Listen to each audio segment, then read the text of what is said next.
It is 6:14. Last week we told you Buffalo Bayou is old. We're talking last ice age old. This morning, Brandy shows us what it might have looked like back then. All of the water flowing in Buffalo Bayou is headed to Galveston Bay. But where does it come from? Well, that answer isn't just miles upstream, it is years, thousands of them back in history. There's been some form of Buffalo Bayou in this area for probably at least 100,000 years. So what did things look like back then?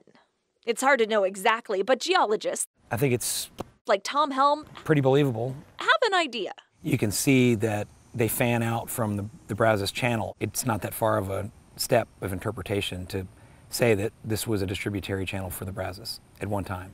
As in, the bayou was a river, an extension of the Brazos.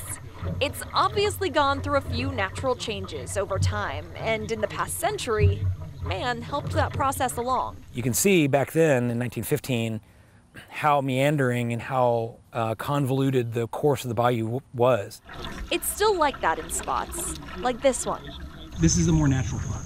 But in the 1940s, the section east of Shepherd got worked over, converted into more of a channel. Though it might not look like a big change on the map, the difference you see when you're on the water is striking. And then you get into the bridges downtown and kind of that concrete urban jungle down there. It's almost like being in a canyon. Those concrete pillars, like these skyscrapers, are a new addition, and they bring with them people, traffic, and trash. Coming up next week, I'll show you the huge and disgusting impact we're having on the bayou. For H-Town Rush, I'm Brandy Smith.